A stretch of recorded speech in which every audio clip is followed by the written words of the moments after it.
ओंकार सतनाम करता पुरख निर्भव निर्वैर अकाल मूरत अजूनी सैभं।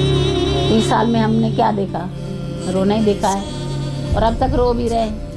दुनिया से बहुत ही पीछे चले गए। आदिवासी क्या, उनसे भी हमारी परिवारों की बदतर जिंदगी हो गई है। एक हिरन मरी थी ना, आदमी इंसान इतना मारे गया। सलमान खान को बार बार उसको तंग करती है, और जो हम कहते हैं हमारे लिए तो कुछ भी नहीं करती है। ना हमारे को गुजारा है ना कुछ है बेटा, हम तो बहुत परेशान हैं।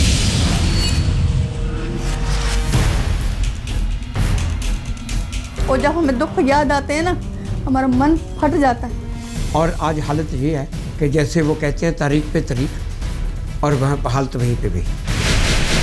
हमें ये नहीं पता लगा कि हमारा दोष क्या था। जो कत्लेआम हुआ है वो मैं आपको बता ही नहीं सकता। देखे मेरे ऐसे हाथ जोड़, सर बचाओ बचाओ, हमारे छोटे छोटे बच्चे हैं, बचाओ। किन्नू के हाथों में छुरा था, किन्नू के हाथों में बलम थे, किन्नू के हाथ में सरिये थे।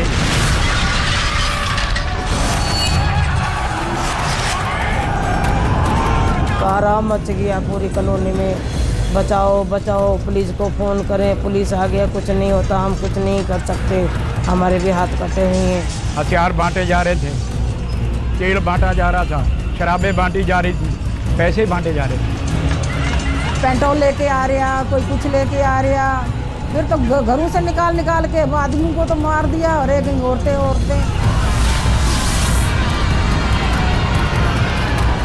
सबको ऐसे मारते गए, सबको पेट्रोल डाल के, टायर डाल के मारते, रोते रहे, पीटते रहे, किसी ने कुछ भी मतलब नहीं। पहला सिख जिसके ऊपर अटैक हुआ दिल्ली में, वो था राष्ट्रपति, देश का राष्ट्रपति, प्रेसिडेंट ऑफ इंडिया, ज्ञानी जैल सिंह।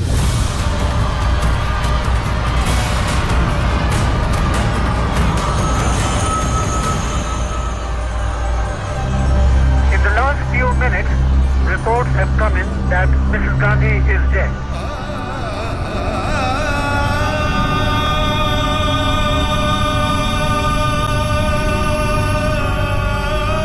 लूटने वाले कौन, मारने वाले कौन, किसके पास जाए, एक भगवान के उसको पुकार रहे थे।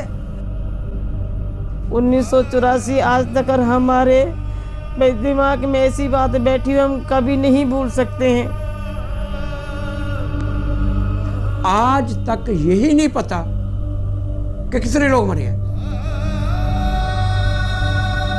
जो हमारा न्याय तो 31 वर्षों से पड़ा है, उसकी तरफ कोई ध्यान ही नहीं है। उनको भी तो लगनी चाहिए फांसी, तो हमारे भी जख्म भरे हैं, हमारे तो अभी तक जख्म ही नहीं भरे।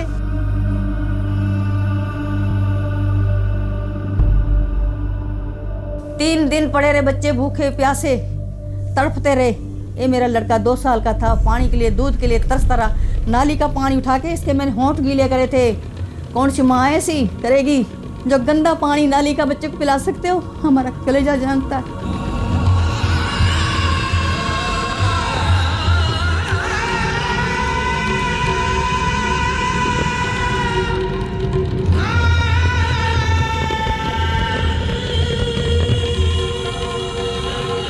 दर्द, नफरत, बदला, गुस्सा, बेबसी, बेचारगी और बर्बादी की ये वो दास्तान है जिसका हर लफ्ज खून की स्याही में डूबा है। ये वो दास्तान है जहां इंसान हैरान है उस इंसान से जो खुद इंसानी बस्तियां जलाने में सबसे आगे रहा।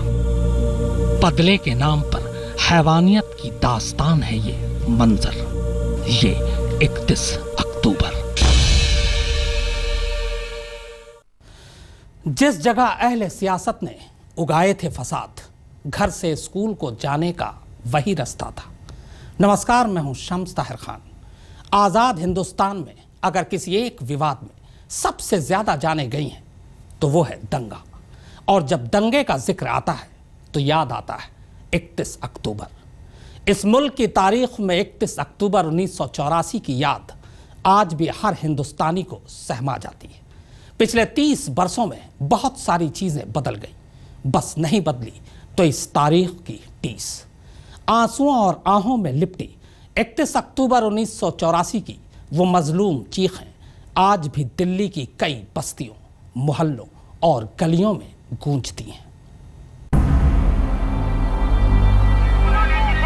31 अक्टूबर की तारीख किसी के लिए किसी का जन्मदिन हो सकती है और किसी के लिए किसी और खुशी की तारीख भी हो सकती है, मगर सैकड़ों जिंदगियों के लिए ये उस आग और खून की तारीख है जिसने 84 में मुल्क की तारीख में ऐसे बदनुमा दंगों का रूप अख्तियार किया जिसकी आहों और चीखों को आज 30 साल बाद भी सुना जा सकता है।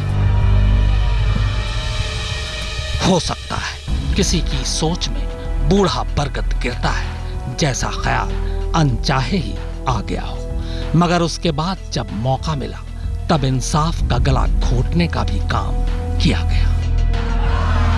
हजारों लोग कत्ल कर दिए गए, जुल्म और सितम का नंगा नाच कई दिनों तक चलता रहा और मजलूमों का साथ देने वाला तक कोई नहीं था। इंसाफ की राह भी इतनी मुश्किल और कांटों भरी थी कि तारीख पर तारीख पड़ती रही और आखिर में दंगा पीड़ितों को मिली तो वो भी सिर्फ तारीख। अब क्या करें, अब बच्चे छोटे छोटे जब बड़े बड़े हुए, ना कोई बच्चों की नौकरी है ना कुछ है। एक नौकरी मेरे को मिली थी, मैं भी रिटायर हुए मेरे को 3 साल हो गए। किसी बच्चे को कोई नौकरी नहीं, कुछ रोजगार नहीं, बगैर रोजगार के बगैर नौकरी के बच्चे हैं, क्या घर का गुजारा चले। 30 वर्ष हो गए, वो भी तो दुनिया पे काम कर रहे हैं, धंधे कर रहे हैं, जिंदे अपने परिवारों में रह रहे हैं। हमने लाख मुजाहरे किए, धरने, कितनी हमने अपीलें दलीलें की, एक भी नहीं सुनी। क्यों? हम सिख थे। कोई न्याय नहीं मिला हमें कोई न्याय नहीं मिला। हमें न्याय मिलना चाहिए।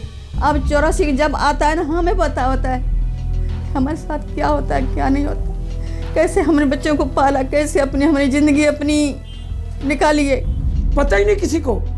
और आज तक कोई ये एफर्ट ही नहीं कोई कर रहा सेटल करने के लिए। अरे मरे कितने हैं और फिर कहते हैं इसको क्लोज कर दो।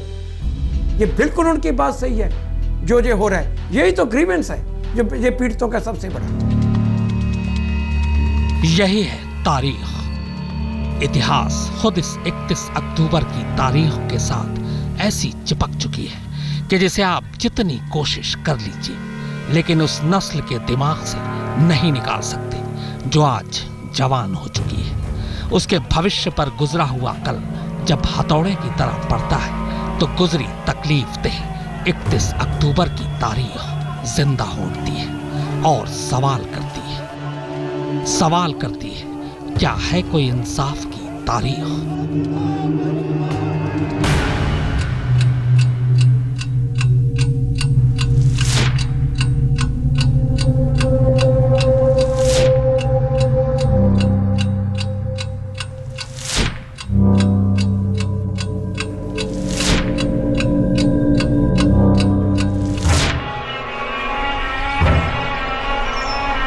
अक्टूबर की आखिरी सुबह ठंड दिल्ली में दस्तक दे चुकी थी। गुनगुनी धूप के बीच हल्की सर्द हवा चल रही थी। प्रधानमंत्री इंदिरा गांधी अपने बंगले से 1 अकबर रोड पर बने अपने दफ्तर की तरफ जा रही थी। इंदिरा आगे आगे चल रही है जबकि उनसे 2-3 कदम पीछे भारतीय तिब्बत सीमा पुलिस के सुरक्षा गार्ड और आर.के. धवन चल रहे थे। सफदरजंग बंगले से 1 अकबर रोड दफ्तर जाने के लिए सिर्फ एक गेट पार करना होता है और इंदिरा गांधी अब उसी गेट की तरफ बढ़ रही थी। तब गेट पर सुरक्षा गार्ड सतवंत सिंह और बेअंत सिंह की ड्यूटी थी।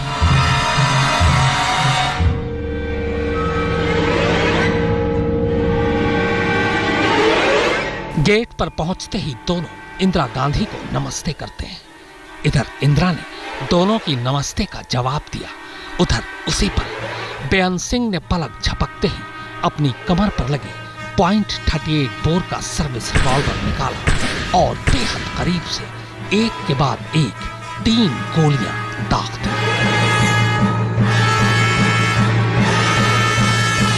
गोली लगते ही इंदिरा गांधी वहीं जमीन पर गिर पड़ी, पर इससे पहले कि उनके साथ चल रहे सुरक्षा गार्ड यार के धवन कुछ सोच भी पाते कि तभी सतवंत सिंह ने अपनी स्टेन गन का मुंह जमीन पर लहूलुहान गिरी इंदिरा गांधी की तरफ घुमाया और मैगजीन में जमा 27 की 27 गोलियां खाली कर दी।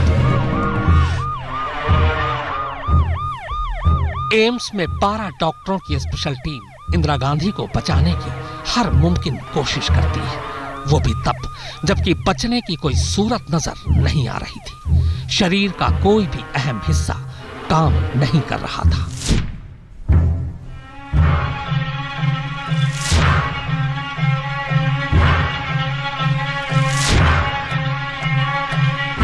यही वो वक्त था जब एम्स के डॉक्टरों ने इंदिरा गांधी के डेथ सर्टिफिकेट पर दस्तखत किए।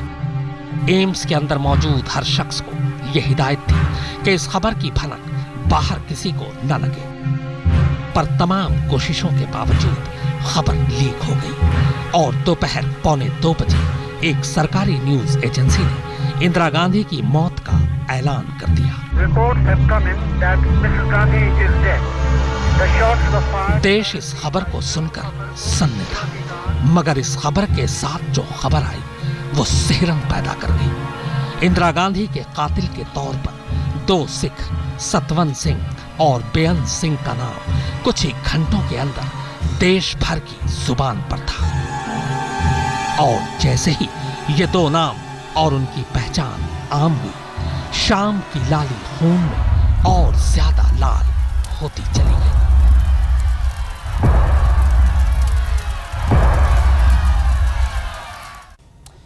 दंगाई कैसे होते हैं बच्चे को मालूम न था। उसने तो बस कहा पुलिस से, अंकल जैसे लोग थे वो। 31 अक्टूबर का दर्द जारी है। 31 अक्टूबर 1984 ये महज एक तारीख नहीं है, बल्कि यह मुल्क के माथे पर लगा वो बदनुमा दाग है जो शायद वक्त भी न धो पाए। यह तारीख सिर्फ इंदिरा गांधी की हत्या की तारीख बनकर रह सकती थी, लेकिन कुछ सियासी रहनुमाओं को शायद ये गवारा न था और इसीलिए उन्होंने इस तारीख के साथ जो खूनी खेल खेला, उससे दिल्ली की गलियों में जिंदगी खुद पनाह मांगने लगी। उस शाम भी दिल्ली की गलियों में सूरज डूबा था, लेकिन अपने पीछे वैसा अंधेरा छोड़कर उससे पहले कभी नहीं गया था।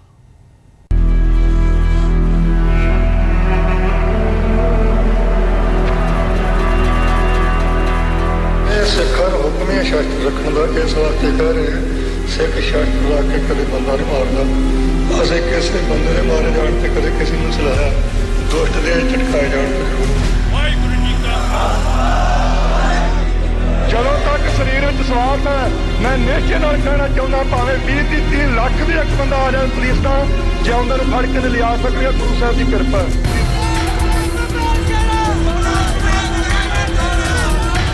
I don't think we could have done anything else. We wanted to give the maximum time to those inside. She had asked for assurance. The holy shrine will not be touched, not a brick will be destroyed. He behaved in a very domineering manner. Everyone around him was very frightened of him.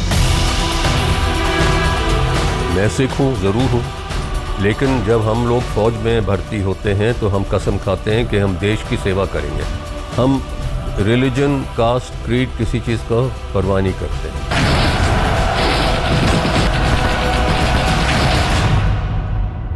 दरअसल operation blue star की याद लोगों के ज़हन में अब भी ताज़ा थी और इंदिरा के कातिल के तौर पर 2 सिखों का नाम सामने आते ही माहौल अचानक बदल जाता है। शाम होने से पहले ही दिल्ली में एक अजीब सा तनाव पसर जाता है। राष्ट्रपति ज्ञानी जैल सिंह तब विदेश में थे। इंदिरा की मौत की खबर सुनते ही वो दौरा बीच में छोड़कर दिल्ली लौट आते हैं, लेकिन एयरपोर्ट से जब वो एम्स की तरफ जा रहे थे, तभी एम्स के करीब उनके काफिले पर गुस्साई भीड़ पथराव कर देती है। पथराव की वजह से उनकी गाड़ी के शीशे टूट जाते हैं। चश्मदीदों के मुताबिक उनके लिए सबसे बड़ी हैरानी की बात यह थी कि गुस्साए लोग देश के राष्ट्रपति के काफिले पर पथराव कर रहे थे और पुलिस ने उन्हें रोकने की कोशिश तक नहीं की। इस वाकये का जिक्र उनके तत्कालीन प्रेस सेक्रेटरी त्रिलोचन सिंह ने 1984 के सिख विरोधी दंगे की जांच कर रहे जस्टिस GT नानावटी कमीशन के सामने भी किया था। पहला सिख जिसके ऊपर अटैक हुआ दिल्ली में, वो था राष्ट्रपति, देश का राष्ट्रपति, प्रेसिडेंट ऑफ इंडिया ज्ञानी जैल सिंह। 4:30 बजे वो एयरपोर्ट से उतरे थे। उतर के वो all India institute of medical science में मिस्टर गांधी की बॉडी पड़ी थी, वो वहाँ पे जा रहे थे। तो मेडिकल इंस्टीट्यूट के क्रॉसिंग के पास उनकी कार के ऊपर अटैक हुआ। उसकी कार के यानी जैल सिंह की कार के शीशे तोड़े गए और जो उसका प्रेस सेक्रेटरी था उसकी कार में जलते हुए मिसालें फेंकी गई। ये देखिए, ये और एम्स में राष्ट्रपति की गाड़ी खड़ी है जिसके शीशे टूटे हुए हैं। और उसके बाद उसका जो बॉडीगार्ड था उसके सिर पे चोटें आई और उसका सिर फाड़ दिया। 20 मिनट के बाद राष्ट्रपति वहां से बाहर निकला और वहां पे उस वक्त पूरी पुलिस मौजूद है, पुलिस कमिश्नर मौजूद है, पैरामिलिट्री फोर्स मौजूद है। 20 मिनट के बाद निकला, दूसरा अटैक फिर हुआ 20 मिनट के बाद राष्ट्रपति के ऊपर, फिर बाद में अटैक किया गया और किसी ने, पुलिस वाले ने मॉब को रोकने की कोशिश नहीं की। कोई उसकी FIR नहीं रजिस्टर हुई और कोई एक्शन किसी के ऊपर नहीं हुआ। इसे एक वाकये ने यह इशारा दे दिया था कि आगे क्या होने वाला है और कुछ देर बाद ही वो डर सच साबित हो गया। शुरुआत राष्ट्रपति से हुई थी क्योंकि वो भी सिख थे और ये शुरुआत कहीं और से नहीं बल्कि उसी एम्स के नजदीक से हुई जहां इंदिरा गांधी ने थोड़ी देर पहले ही आखिरी सांसें ली थी। इस शुरुआत के साथ ही जैसे जैसे इंदिरा की मौत और उनके कातिलों के नाम की खबर फैलती गई, इंदिरा के समर्थकों का गुस्सा भड़कता गया। अब गुस्साई भीड़ धीरे धीरे सड़कों पर आ रही थी और सड़क पर जहां भी उन्हें कोई सिख दिखाई देता वो उसी पर झपट पड़ते। एम्स के बाहर से पथराव और मारपीट की शक्ल में शुरू हुई गुस्से की आग देखते ही देखते दिल्ली के दूसरे इलाकों में फैलने लगी। पर अभी भी बस यही लग रहा था कि लोग इंदिरा की मौत को लेकर सदमे में हैं। कुछ देर में सब ठीक हो जाएगा। मगर तभी उसी गमगीन माहौल में सियासत का ऐसा रंग खोल दिया जाता है कि पल भर में सारी तस्वीर बदल जाती है। दिल्ली के कुछ ताकतवर और असरदार कांग्रेसी नेताओं की शह मिलते ही बेलगाम और गुस्साई भीड़ देखते ही देखते इंसान से हैवान बन चुकी थी। अब दिल्ली की फिजाओं में बस एक ही शोर गूंज रहा था, खून का बदला खून।